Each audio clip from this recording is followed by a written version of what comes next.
Ayan mga kapatid, update tayo sa aking dalawang kuting, si Cookie at si Eggnog.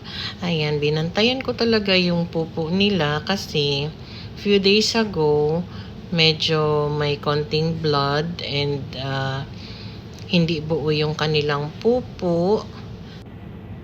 Kaya tuwing uuwi ako ng bahay, talagang binabantayan ko yung kanilang pupo. So, ngayon, buo na yung kanilang pupo. Firm na and wala na ring blood. Nagpalit din ako ng kanilang cat food. Ayan, kaya medyo maganda yung kanilang pupo.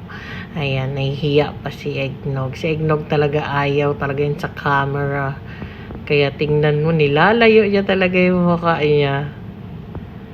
So, ayan. Kakagaling lang nila niyan sa vet kasi nag-second dose sila ng kanilang Tricat. So, ayan. Happy mommy na ako kasi wala nang blood yung kanilang mga pupo. So, ayan muna for today's video. Bye everyone!